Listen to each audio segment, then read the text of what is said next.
Good afternoon, and thank you for joining us during Women's History Month 2021 for the EMA panel, Women in Early Music from Underrepresented Backgrounds. I'm Patricia Ann Neely, a professional early bowed string player, a founding member of EMA, a member of the board for the second time, and chair of the Inclusion, Diversity, Equity, and Access, the IDEA Task Force.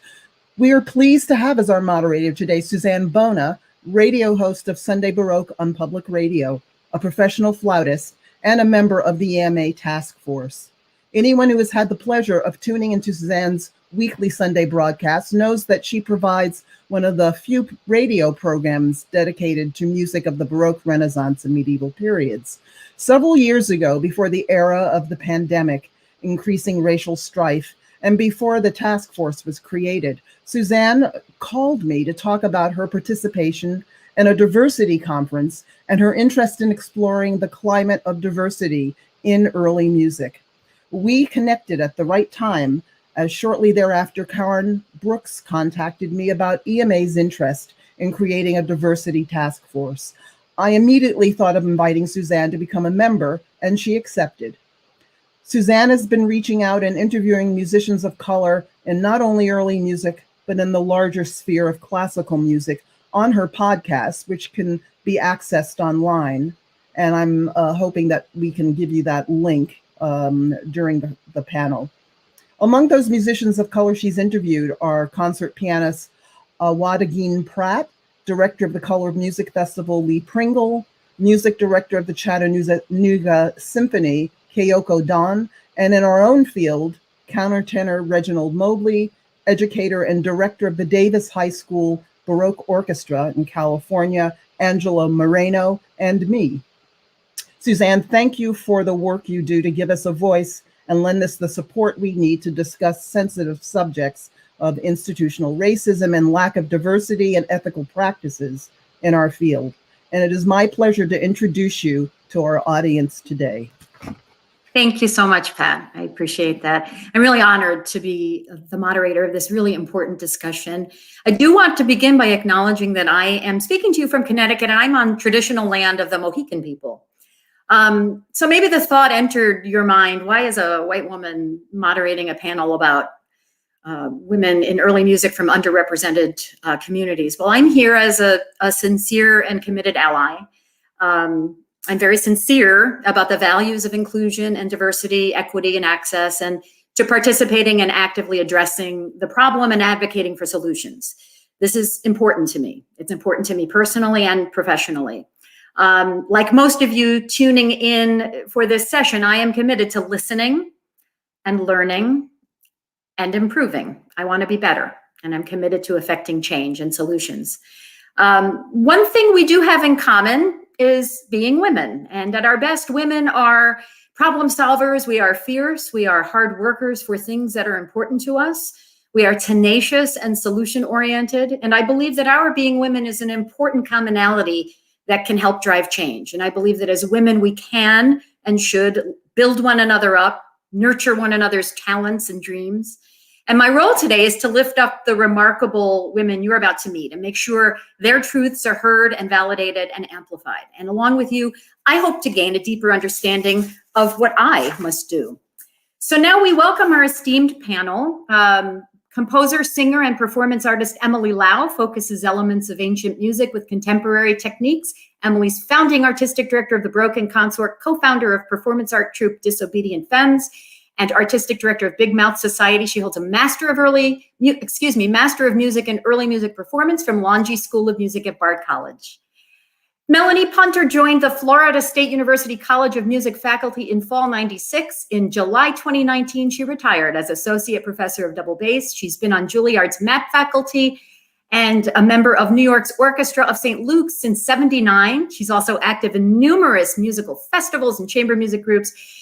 Dr. Joyce Chen, harpsichordist, acclaimed as a soloist and member of ensembles. Joyce is a PhD candidate in historical musicology at Princeton University and holds a Doctor of Musical Arts degree in harpsichord performance from Stony Brook University and a Bachelor of Science degree in mechanical engineering from UC Berkeley. Lauri Gutierrez holds degrees from Indiana University and Longy School of Music and did doctoral work in historical performance at Boston University. She's founder and director of La Donna Musicale Ensemble, which performs early music by women composers. And Ms. Gutierrez has been a fellow at Radcliffe Institute at Harvard University and is a resident scholar at Brandeis University Women's Studies Research Center. And violinist Sallynee Amawat performs with several North American period ensembles. She holds a Master of Music in Violin Performance from the Hart School and a Master of Music and Doctor of Music in Early Music Performance from McGill University. She's a founding member of Infusion Baroque and co-founder of Collectif Om, combining performing arts traditions from the East and West. So why are we having this discussion today? Well, certainly some high-profile recent incidents have jolted a society that has long conveniently ignored or glossed over its ugly truths. Although these headlines get a lot of attention, there is no shortage of historic institutionalized marginalization of non-white, non-male, and non-Western people. And there are countless incidents and barriers that don't make the headlines. In 2019, Early Music America established its IDEA task force, as Pat said.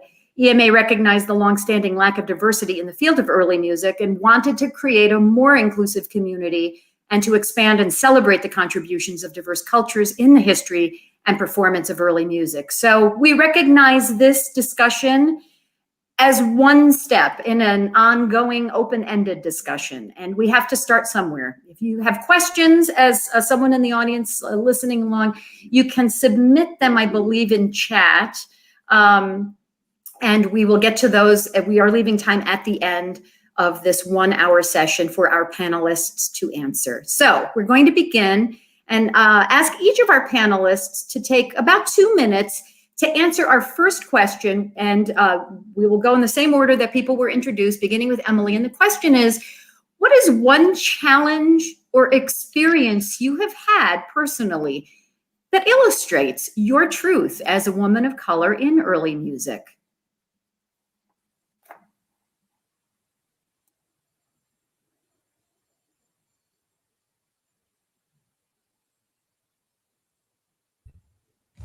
I'm supposed to go right now. All right. This is Emily Lau. My background is that I was an immigrant to this country when I was 17, and I would describe my own entire training to be extremely by the book. I have always gone to really fancy music school, gotten connected with all of these big institutions. So I would say my own truth is that I personally feel that I have encountered a good amount of challenges and things I have to overcome, but as a performer, almost never feel like it's about my race as a performer. And then it is when my own interest and my artistic curiosity brought me to something that start to feel different from the mainstream, where I'm interested in actually incorporating theater and dance and storytelling and actually real social concerns as an insider. That I feel major pushback from my own community in Boston when I was living there, and also feel that way in Portland, Oregon, where I'm living right now. And I think that could be quite normal. So today, later, I would very much like to talk more about how do we fulfill our need for diversification and having more different kinds of expression as actually the way to achieve diversity, instead of just putting people who look different in the same position again and again. Thank you.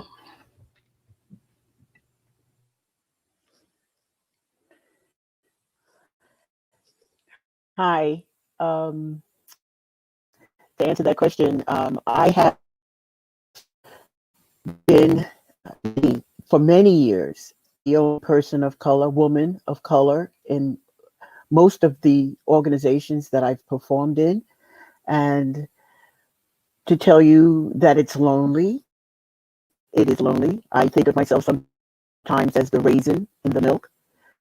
And it's time to move on from that, not just because of the color of my skin or of my sex, but because we need to represent what this world looks like, especially in music in general.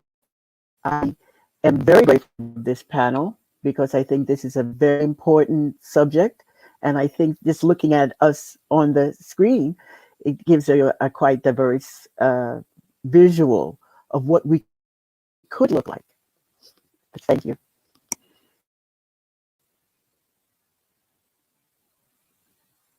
Hi. So thank you again for the invitation, and then I'm so happy to be speaking along with you guys. So I am originally from Taiwan, and I came to this country around the same time as Emily when I was going to college. So I have been in this country for about almost half of my life.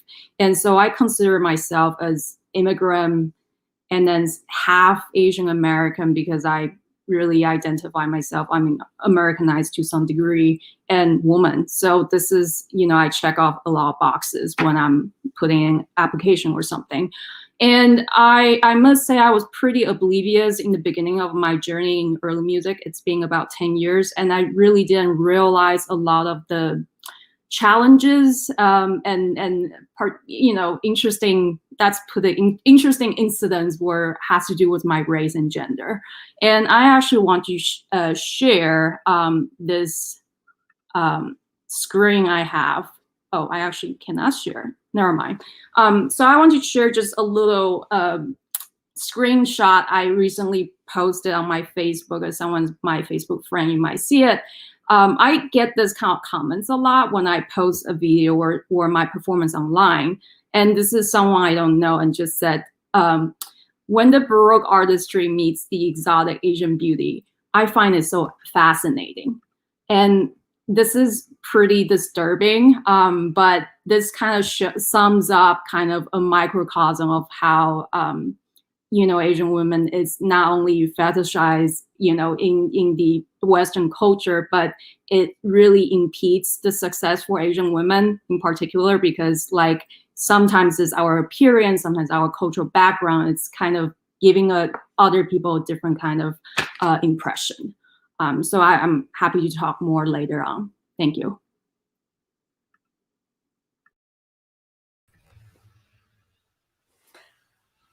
Hello, I am talking from Boston. Thank you very much for this opportunity. I'm delighted to meet Melanie and Sallynee and Joyce and Emily. I already have met. Susanna, you are truly a delight. I really appreciate your introduction. I would say that what Emily and Joyce have said, I also was an immigrant, and but what I add to what they have said is I'm also a lesbian. So I about checking boxes, I check all these boxes, and the biggest challenge is as a director. I find a lot of pushback when I come to a room and I want to tell my ensemble, which I am paying, which I am putting together, I want to say what I want to do. And every time, especially male, and I also, to some extent, females, have a very hard time when a woman comes and is bossy. And so the South Americans teach me and they tease me, and they call me La General, the general. And they go along it, but the Americans and other races have a very hard time when I come and say, this is what I want, or can we do this? And it's been a very long time trying to figure out how to find a dynamic that I get what I want, because I have a very clear idea of what I want. It's not necessarily what has been done. I'm always interested in doing things in a different way. And the biggest, even 6 months ago, I still was recording, and it was very hard. And the fascinating thing is, as soon as a male person came to be in our recording, everybody kind of like, yes, but I understand, these are things that I'm not pointing fingers. I think this is ingrained in our systems, and little by little we have to work on it, and it won't be overnight. So this opportunity, I appreciate that Early Music America is taking or the opportunity to meet with us, and for us to meet with you. Thank you.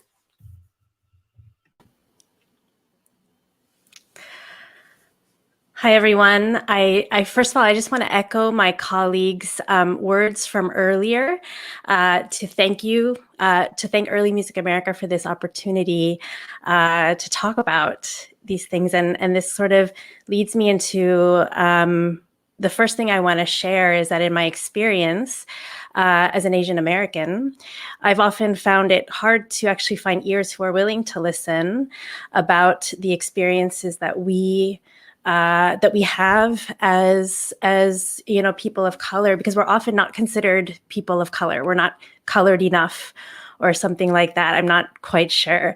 But I was born and raised in Chicago. I started playing violin when I was just before I was 3 years old. So I don't have any memory of life before playing the violin. It's always been a part of me. And this is always something that I've considered part of my life and my identity.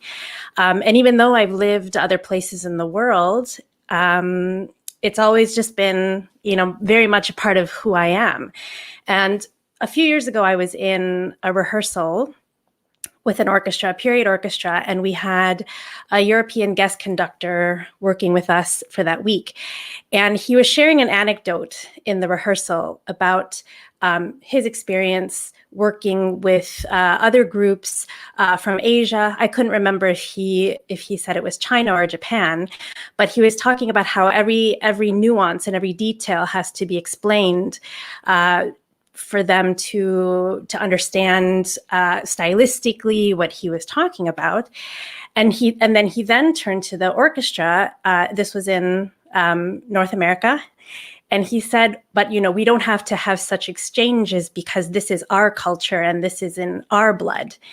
And in that moment, I was sort of taken aback. I was shocked because I had never realized that music was something inherited by blood.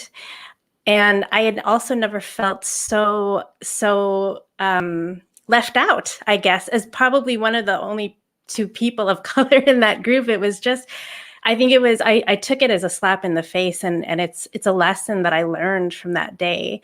Something I carry with me very deeply in my heart. So I'm hoping that, these conversations, I'm hoping that this conversation leads to more. And I hope that we can eventually become a community that, yes, we have one foot in the past in terms of our performance practice, the history behind this music, but we are also living in a modern, globalized society, and this music is for everyone. And that's what I hope will come from this. Thank you. Sallynee, that is a perfect segue to the next question. What we've tried to do, again, partly for time and partly to mix it up a little bit with our panelists, we have some additional questions, and we've specified certain panel members to address these questions. We've also left a little bit of room for some of them for others to jump in as needed. So the next question is, what do diversity, inclusion, equity, and access look like to you? In other words, what kinds of outcomes are we aiming for? Some of you have alluded to that. And we're addressing this question to three of you in this order. So Melanie, Emily, and Sallynee.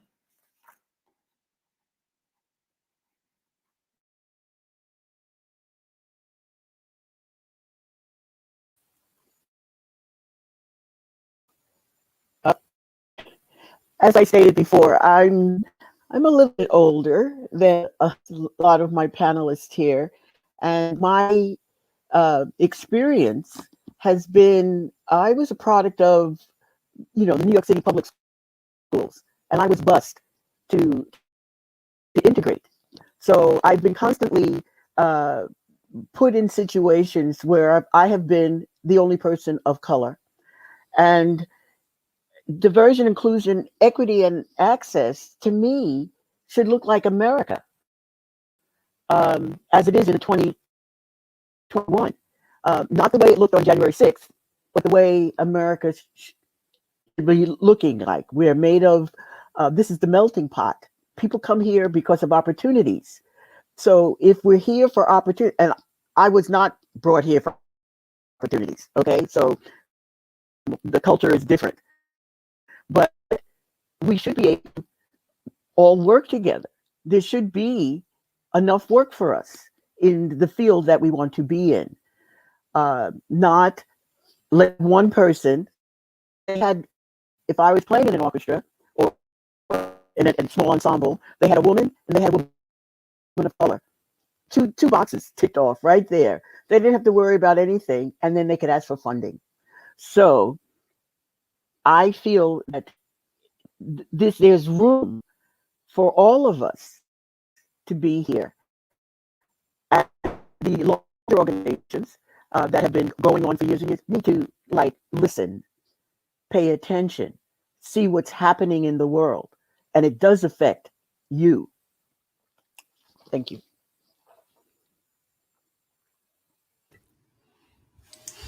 Hi. In my mind, diversity, inclusion, equity, and access could be understood best in my mind as having a field where there's no longer the us versus them. And I think a lot of these conversations we have still have there are people knocking on the door for access, and there are people guarding the access.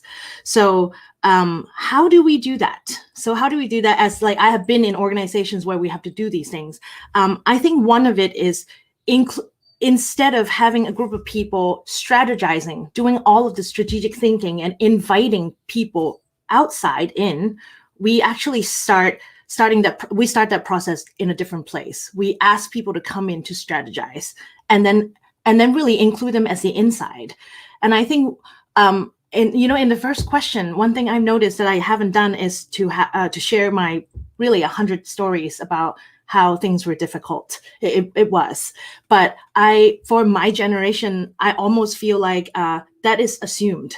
I have not ever assumed that I am on the inside. So in order to be on the inside, I have to basically really tear down the wall and really build relationship. So I think what kind of outcome are we aiming for is that people don't feel like they have to knock on the door to be in. They're already inside, and then now they can affect change. So it's a very nuanced question that will go way beyond 2 minutes.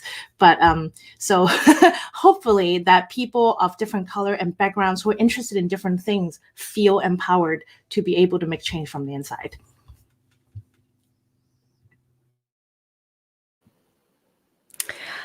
I think my colleagues have already said so many valuable things on this subject, but one thing that I will add is that I think one outcome that I would love to see is for an organization to successfully build and maintain a diverse audience, because I think the steps that you need to put in place in order to do that kind of run the gamut of the things that we're talking about in terms of making sure that you have representation on stage, diverse programming, perhaps a diverse staff.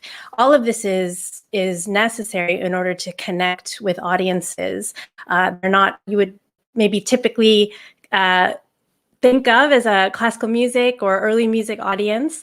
And so I think that, we really have to also look at the bare bones of it, is that we are working within an arts organization which across the board is struggling to keep audiences coming into the concert halls. And this was before COVID-19. So I think we all have challenges that we're going to have to face as we come out of this pandemic, whenever that is. But I think that we would be it would not be wise for us to ignore the population, this demographic that we've never been able to appeal to. And so I think that would be a true test of an organization's commitment to diversity and inclusion. Thank you.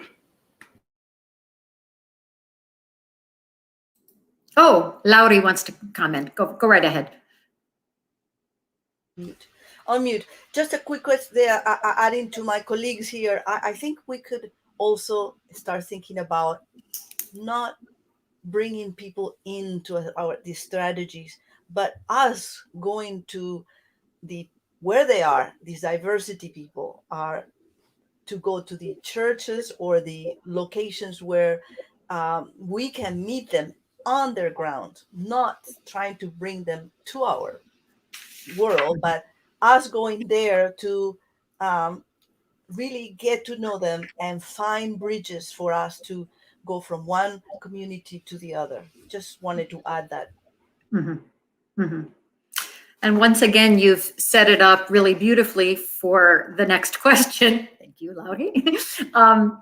And the next question is, and thank you, by the way, all of you are doing a marvelous job of really encapsulating your answers. We're doing well with time, and we'll have time for Q&A at the end.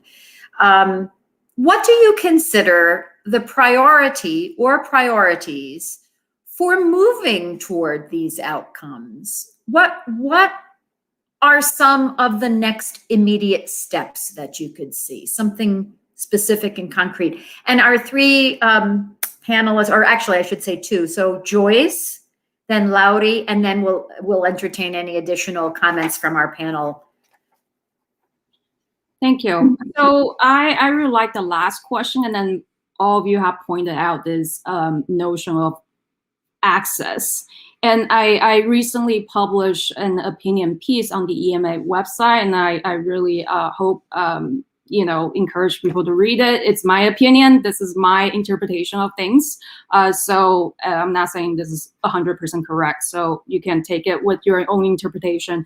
But I think the first priority, as we already kind of touched on, is what I actually kind of mentioned in the article. The two big things that's surrounding early music is social capital and cultural capital. And I think those are the two biggest actually barrier even before we can move on to the priority, and recognizing those, because I think from my the reactions I have received so far, I think most people are still kind of like doubting or being dismissive of these notions, because early music is supposed to be a very progressive community. And I do think so, but I think a lot of the ideologies that draw us into this world, there are some kind of inherent prejudice. So one thing I do want to point out is not only, as we already mentioned before, their institutions, organizations need to be more mindful, not just checking the box for grants or something for, oh, we gotta have some diversified representation here. But not only that, it's more mindful than that. But another side is, I feel that there are a lot of us that's outside the norm, that's knocking on doors, and a lot of times I was told, oh, but you're from Taiwan, you have another land you can conquer, you can always go back to where you're from, like that kind of notion. But I make it very explicit, like I'm about to be naturalized American citizen. This is my home. Like I want to make a career here. So this is, I think, just talking about and recognizing these problems and thinking about, increasing diversity is not just a quota. It should be a more organic process. Thank you. Well said, Joyce. I'll just add a couple of things.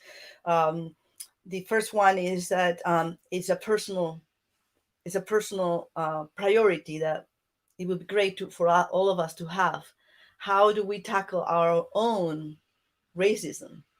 I walked once in the park where I walk my dog, and for the first time, I saw an African-American guy with a dog, and immediately I was shocked.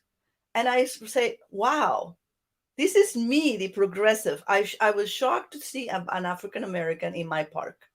Of course, I was very polite and say hello, and there was not a big deal. But in my true heart, I found out that in the movies, when you see a Black person or a person that is not the usual, then you get shocked and you get scared. So the work starts with our own acknowledging how we are also racist. But the second part is global. For me, is policies. In this country, we need policies. In the orchestras, we need policy. Early Music America could have policies too. Like they have a newsletter We should have in every newsletter something that tackles biodiversity. This is something I'm not pointing fingers, but policies. When we create policies, we get a number that needs to be fulfilled, and we need to think about that. I work very hard to get women in my ensemble, and I tell you, it's hard to work sometimes when you are what's it called? You go like this all the time. But I make the effort because I am committed to having women performers. It doesn't mean that I'm not going to have a guy from time to time, but it's a commitment that I made. And I think we can all make a commitment with some kind of policy. From now on, I'm going to do this. And these priorities need to be established personally and in each organization. The symphony, the Boston Symphony Orchestra should have a women composer, a woman or a person of color, at least one in each program. It's not much to ask, I think. We do have some time if anyone else would like to jump in here. So I was on the board of Early Music America for 6 years. So I want to share with a thought that actually almost all the things that we just talked about, I have talked about it 100 times every year, year after year. And at that time, not right now, I feel like right now we're in a really interesting, good place. But at that time, I definitely felt like I was screaming into a cave, because at that time, all of these ideas seemed really radical, that I said, it's important for us to recognize the power we have. So I think it would apply to all of us in the room as well. I want each of you to actually recognize the power you do yield. You are quite powerful on your own. And at this moment, you can actually affect change for the people who look up to you. Maybe we can't knock the door upward, but there are lots of people underneath who could use your lifting up. And I was thinking about that when I was in the room. That felt very much like at that time knocking the door that way. But in a way, by me doing it, I feel like it made a lot of the conversations today easier, because someone has been saying it for all these years.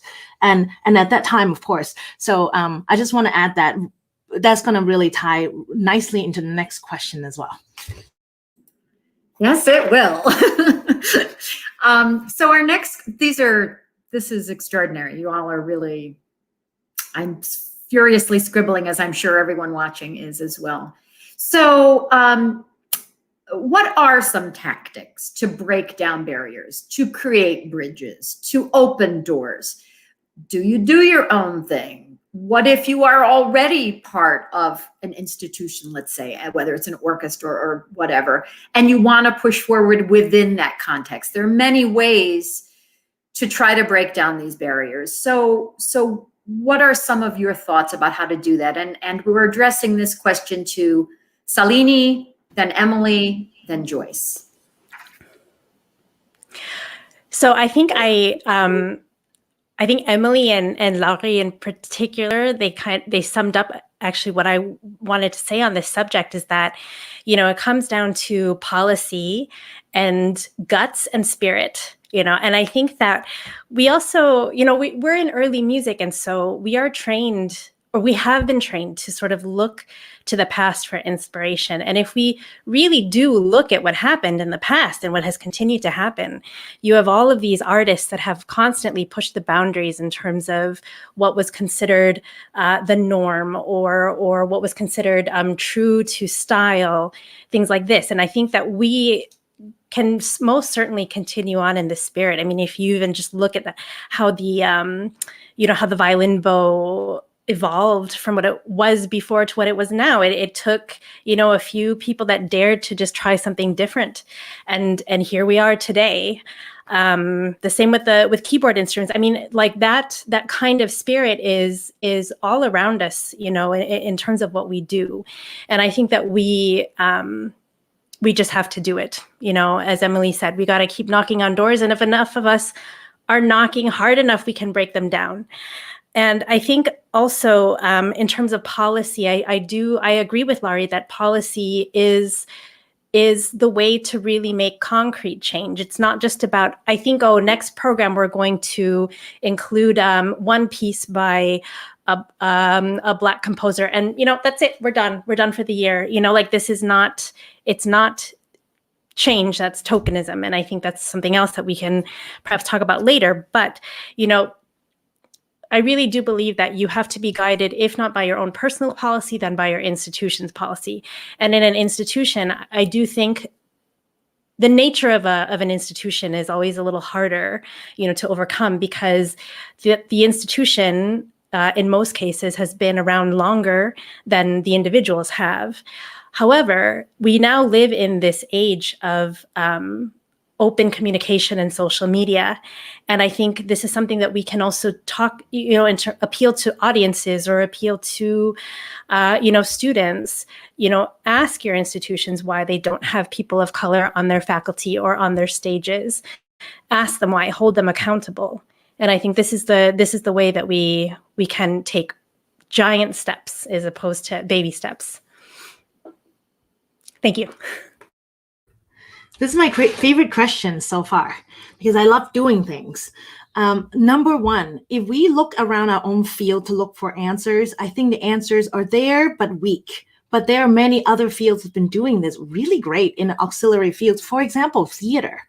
Theater has been doing much better at all of these access, equity, not perfect, but some of it begins with, for example, the traditional leadership structure in our field and also in theater is there is this charismatic or artistic leader, and then all the minions underneath. That is actually, I would say, a structure that's very difficult to change and really difficult to have a diversity of voices, because there is no voices. There's one voice, and that voice right now is really, they all look the same age, same gender, And so how do we change that? Is maybe start to celebrate and instill new form of organizing. And that's why a lot of the more diverse groups that's more interesting are chamber groups. Chamber groups a lot of time don't have a leader per se, and they're able to adapt to newer possibilities and have more interesting things that's inspired by the membership. And there are more orchestra now that's conductorless, and I find those groups often to be the most interesting. And another one definitely is, I don't think it's true that we don't have female leader, but oftentimes when we do have female leader, the groups get a little bit less attention in a way, because they're usually newer, usually homemade. They did it themselves because no one's going to hire them to run, a 100-year-old orchestra. So how do we as individuals really do celebrate it? I find it, for example, we as a culture or in our own field are not really reluctant to say that a man is a genius. This person is a genius. But how many times in our time, I don't know one person in our field that we say that person is a genius. It's really hard for us to say, and no female or person of color I've seen that has ever been called that. They work hard, they show up on time, they're just great, but not genius. So to talk about another one is building bridges. So I invite everyone watching this broadcast to examine actually what you have. I'm sure that each of you have a lot of power in some way, and think of how to actually give that power of mentorship and bridge building to others. Think about what people might need. A lot of time, I'll tell you, I've reached out to people, they don't write you back. Very common. There's no acknowledgement of an exchange of any kind. I think we can all be better at being mentors to other people. And then building actual bridges, follow up with it, and understand that people want to be in the room. And if you feel like someone can be, give them a chance immediately. And I would say, go to bed. And a lot of time when you feel like you have no power, it's very likely that you don't want to speak up for other people. But I think that we really need to have a culture of having some more courage, I think, within our own field. Really go to bed with someone, defend someone, give them opportunities. And I think that would, these are all the things that's really real that we can do. Thank you. It's my turn, right? Yeah. Thank you, Emily and Sallynee. You guys have talked about way more beyond than what I originally thought about. So I'm going to improvise a little bit, but I really do agree. And one thing I feel like reaching out to the other feel I'm kind of in the academia musicology field, and one thing I do feel they're really trying, in the institution kind of policy or the field at large is really trying to be more diversified. And then coming from also more anti-essentialist approach, because I think earlier, Emily, you were talking about, your composition might be not reflecting what the mainstream expect we to do. So I'm someone who's, I'm Asian, but I'm doing early modern Western Europe history in music, and this doesn't fit with my gender or my racial identity, and this is supposed to be more okay. And another tactic I would say, just like you both already mentioned, is don't give up. I know it's really tough, and this is I struggle with this all the time. Is I feel I'm knocking, and then it's just like no one is answering the door, but someone answered finally, more recently, more and more, but like be patient and look for help. And I have a very supportive colleague in my department. I have sat down with my colleagues and professors and then other people in my institution, and I do think that speaking up is really helpful. It's also a very empowering thing to do. And at this point, sometimes instead of thinking I'm the minority, I'm different from everyone else, I'm trying to think about what can we capitalize on that difference? How can we embrace that difference and make something more interesting? Because I come from a different background. I had come from a different cultural aesthetics. How can I make the music different from others? How can I make my performance more interesting? That is not the same. I didn't go to the same conservatory everyone else went to. So how would that change my perspective or my performance? So that's kind of my thoughts for now. Thank you. And I can't help but add that, that's what makes something genius, when you add the thing that's what you do for it. The stamp you put, the unique stamp you put on, that is the genius. So this is technically our last question. We're a smidge off, but this is really such great conversation. I'm not worried about that. There'll be plenty of time for Q&A, and we will be able to go a little bit over if it goes over. So the last question is, and this is again sort of related, but how can women lift each other up? And some of you have really addressed this, but how can women in early music mentor one another? What kind of role do allies play? Do mentors play? And I think a couple of you also alluded to this. We are mentored. We have been mentored, and we can mentor as well. It works both ways. And what do you want and need from allies? We're addressing this to Melanie first, and then Lauri, and then again, we'll give a chance for each of you if you'd like to add something as well, and then we'll get into our Q&A. So, but please, Melanie.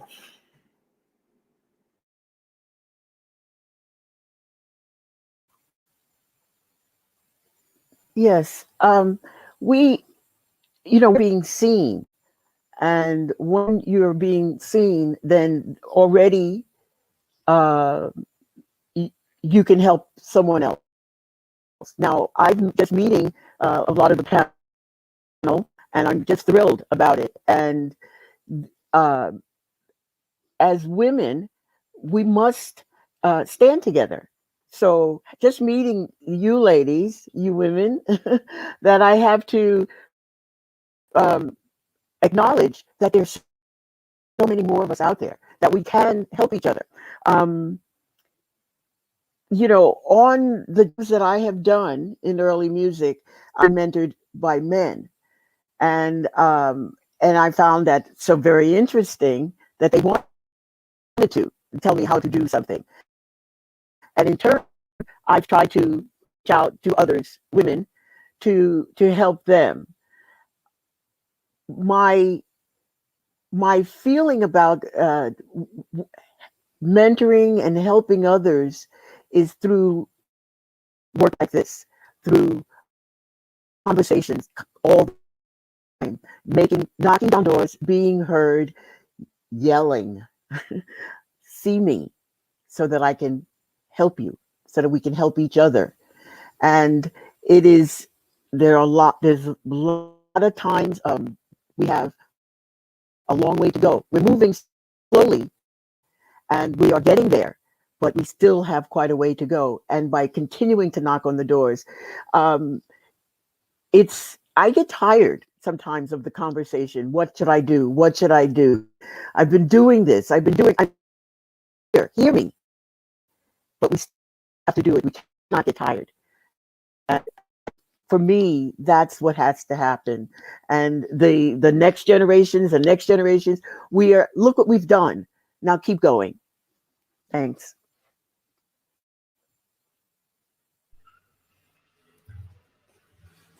Thank you, Melanie. I think I would just add just a tiny thing about leading or mentoring by example. Never give up. Continue to being resilient. Continue to work on something, to have a new view of the old music, the old problems, the same problems. I think doing is the best way to mentoring, because you are showing a path they don't need to follow, but they can see that there is a different path. From our allies, they can help us so much. The first thing is about giving us room. We need this space, and I'm delighted that Suzanne is with us today, and met us, and is enthralled with all the things that we're saying. The happy ending for this meeting will be to hear Suzanne saying, I play a program every Sunday, and 60 minutes of music. I commit to having X amount of minutes every Sunday or every other Sunday, something that tells us. And this, I'm sorry to put you, Suzanne, on this spot, but you're listening to us. You're right here. But if anybody else is listening, it's a commitment. You have to commit. Our allies have to commit. From now on, I'm going to do this. From now on, Karen can tell us, Early Music America is opening the door in this way, or Pat in the task force is going to open the door by showing videos of what we do. Everybody is able to do something, and so making a commitment. It's like making a policy. I make a commitment to doing this, and do it. Try for a year, and I think that's a good way to. I would appreciate it if my allies would give us a little space in their life. And at the same time, for us, for all of us to meet the other, I am Latin. I want to meet all of you in a different context. You really need to get to know the people to understand what our differences are. We are right now, all of us put in one pot, but the five of us couldn't be so much different in the way we were raised with music and all of that. It's great to be on this event, but we are very different. And I want to learn from each of you what makes you tick. Because by knowing what is in your heart, your passion, I understand how I can connect with you. And so the allies are crucial. Hi, can I add something to this? In my own career, I find the most meaningful thing is actual time. People who take the time to really give you energy and resources and connection. I have to say I have received a small amount of that in general. But that instilled in me this thought that from much earlier on, I thought I need to do this for other people, because I've been describing the culture I would like to have is called a culture of generosity, where we're all really trying to be really generous with ourselves, all parts of it. So I would say right now, I probably mentor anywhere between 5 to 10 people actively all the time. But it's extremely time consuming. There's no money involved in that. So I want to say that to everyone, if you really want to do good, a lot of it is there's no money, no, you can't write it on your resume. It's not something to brag about. And I have learned that the most meaningful kind of mentorship is long-term mentorship. And I don't only mentor women, I just mentor whoever I want to mentor.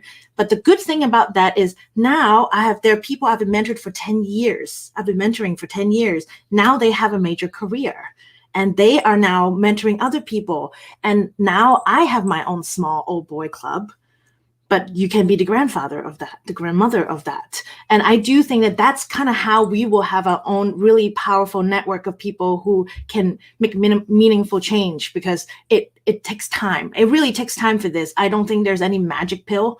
So it's really great that we're finally getting to a point where we go, we need to build this network. So like today is the day. If you feel like you can make a phone call on behalf of a student, on behalf of a colleague, to give them an opportunity to have more opportunity to shine, I think today is the day you do it.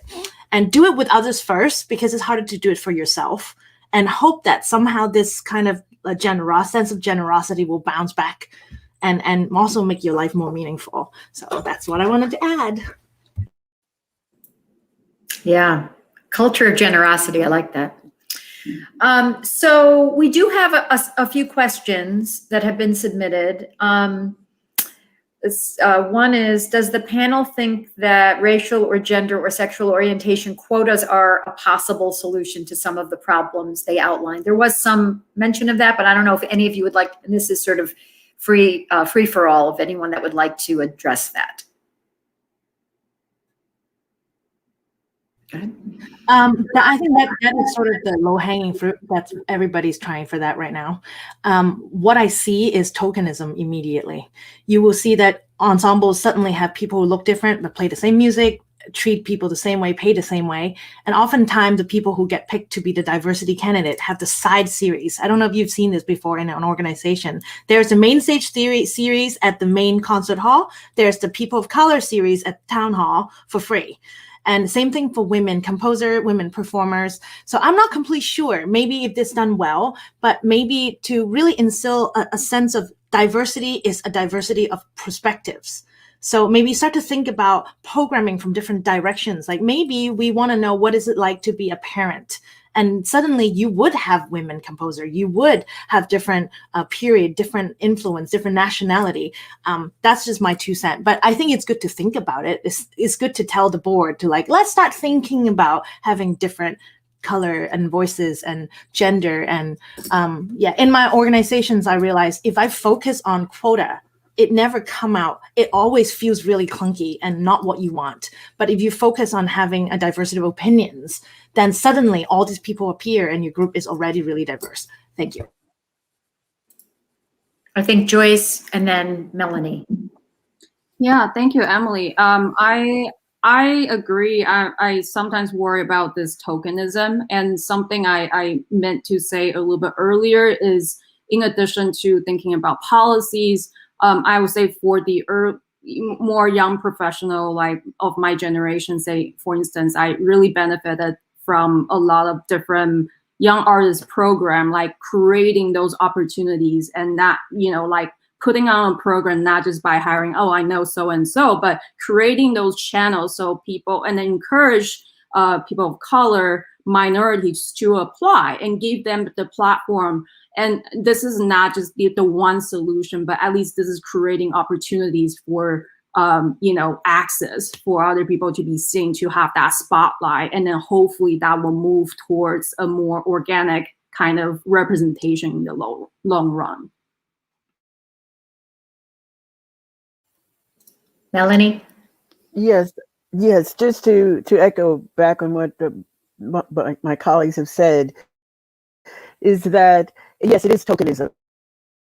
Having lived it and did it for many years, not just putting a person of color or sexual orientation in the organization. It has to start from mirror your audience. So if you have an audience of many different races and sexual orientation, they want to see that on the stage, and they want to hear that in terms of your composers and your board. You cannot have an all-white male board and expect the organization to look different than what you are. So it's threefold: audience, organization, and the board that runs it. That is very important. That needs to be diverse, and the people that work for you, diversity. I think that this will help break through this barrier.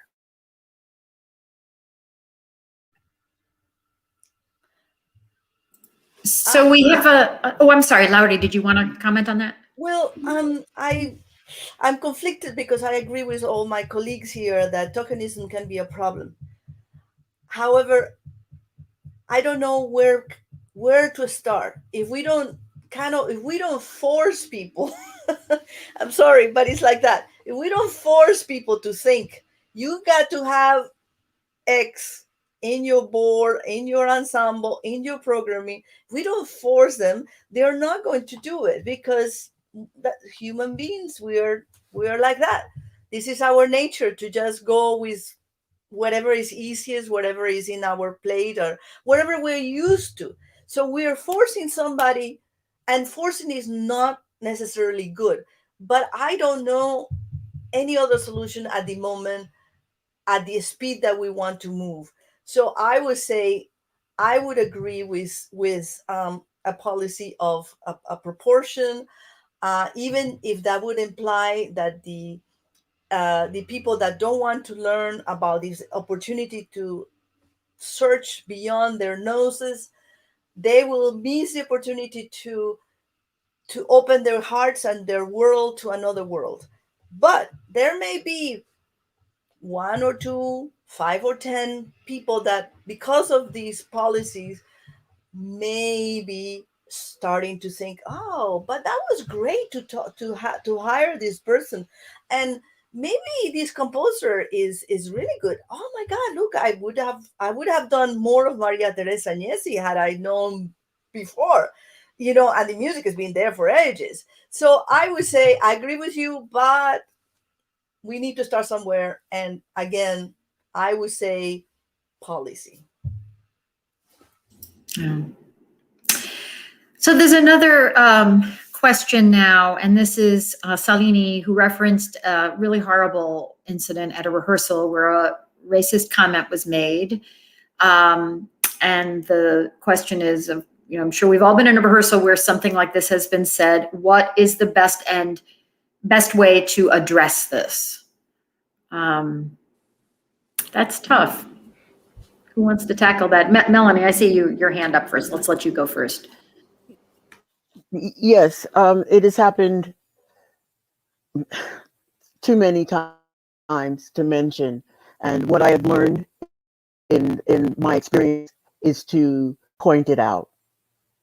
And there is a possibility I may not be hired again, but if you don't learn, if they don't speak up, it doesn't have to call it out during the rehearsal, but you can talk to the person. Because I find that I'm gonna use the word white privilege. People don't realize what is natural to them that comes out of their mouth is rude and racist to someone else. And so if you point it out, you're not beating them, you're educating. And I think education is the key. And so my experience is this is what happened to me, and I've been in a situation where I end up not playing. I walked away, but I pointed it out. This is what you said. This is what has happened, and be aware of it. I've got many apologies. We didn't think that. That's not true. Think about it. Think about it for a little bit longer. Thank you. Sallynee, would you like to, I think, since this was an incident that you specifically brought up that happened to you? Yeah, I mean, my answer is that there's no easy answer to this. I think I think what Melanie said was great and really inspiring, and I think that she's probably a lot braver than I would have been in that situation, because I think, I think people who are not people of color have a hard time understanding that these are attacks, and when you're the target of it, whether it's direct or indirect, your body or your mind just sort of goes into this fight or flight mode. And I personally am not somebody who by instinct will fight back right away. And so, there was another incident that happened just a few weeks ago where I was in a rehearsal and we were talking about, being able to do this in the pandemic, and then somebody made a reference to China, and this is all very, very sensitive and inappropriate things. And I think unless you are somebody who is at the receiving end of this, it's hard to imagine. But I think the best answer that I could personally offer is if our advocates could step up for us. Don't put this responsibility on the person of color to have to react or call it out, because we're in that moment, we're just processing what's happening to us, and we're likely feeling hurt or, but that's why I would say, I think handle it. The best reaction is the one that you can think of in the moment. And if you are an advocate, then please step up. And if you don't do it when it happens, go to the person who was affected by it later and ask them if they're okay. Yeah, thank you so much. I have something to add too. This, I'm sure we'll experience a lot, but the one experience really came to mind that was like stabbed to my heart. That was really horrible. Many years ago, was I got into a car accident it was snowing, and I was late to a rehearsal, and the producer said, "Oh, I thought you're Asian, you don't do CPT, colored people time." And that was, I know, like that was kind of a running joke this person has said. And I just froze because my car actually was towed, and I got an Uber or something, I got there. And I didn't have time to explain, but this just came up all the time. And I, looking back, I should probably have spoken up to this person. And I would say to allies, it doesn't matter if you experience something, if you sing something like that, please don't be a bystander. So we don't not only need to advocate for ourselves for something like that horrible to happen, just to say, hey, like that was over, you crossed a boundary, I got into a car accident, and just, sorry, I'm getting like kind of like emotional just thinking about that incident, but like that is one of the very many like racist kind of thing that happened. So I just want to put it out there. I want to say that I believe that generally people don't mean bad. That's my view. I think people are always product of their environment, and they learn to say things from their own teachers and professors and environment, and no one has ever told them otherwise. So when I was younger, the only strategy that was viable was you do nothing. You can't do anything, because you say something, you're out. Just think about that. This is a while ago too. I'm like probably like 10-ish years older than some of you, but then a lot younger than others. But when I was 20, you say nothing. But then when I was 30, I start to realize that what's helpful is if the director or if the people in power or my colleagues who said these things are my friends, then I can take them to coffee and I would say, hey, I'm not sure if you noticed this, but you have been saying these things, I've been making notes, and I know you don't mean it. I actually find people to take this really well. If you say, I know you don't mean it, but when you say something like this is how we feel, and I would really like you to consider changing, or just think about what you just said. Is this what you really mean? And they always say no. And in several organizations, I have seen actual change, like really amazing. And for the organizations where I feel like that is not welcomed, or there's no space for that, eventually I actually just don't perform or work with them anymore. And that's another possibility. It's like, I think if people behave poorly, there has to be some level of, they would have to lose something. And you better hope that the thing that they lose is you, who is wonderful. And then you have to make it really obvious. You know, I have left a really lucrative, at that point, church job because they were saying something extremely disagreeable to me about gay people, about marriage, and about, you know, race. And at that point, I actually made a point to say, I am not going to come back to this job because of this racist behavior, and I would like you to tell everyone about it.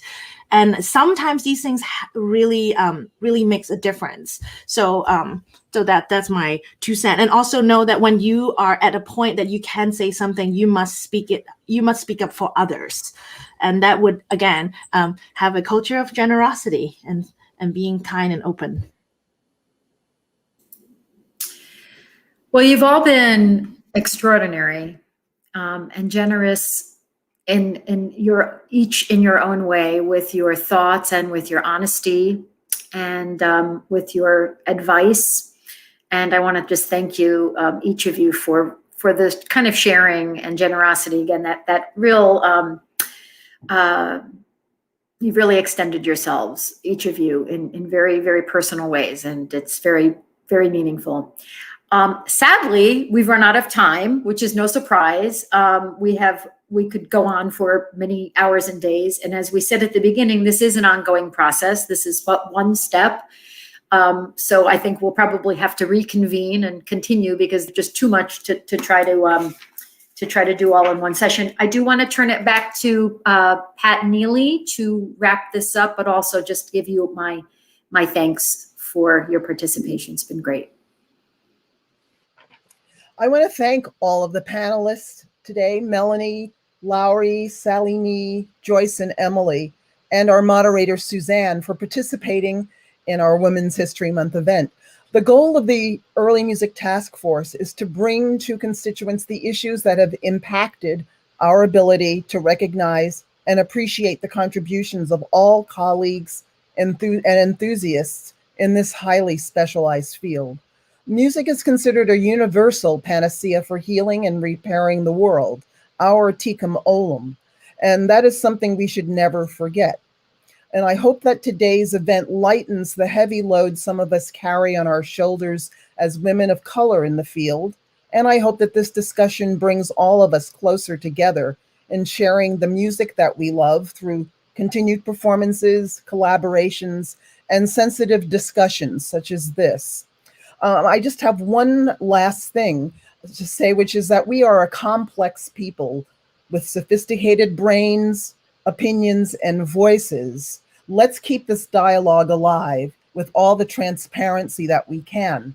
And in the words of Loretta Ross, who I just heard this morning, she's a visiting professor from at Smith College, we're not clones. We're supposed to disagree. That's what a pluralistic society does. Well, what we're not supposed to do is dispose of each other because we disagree. Just leave you with those words. Thank you so much.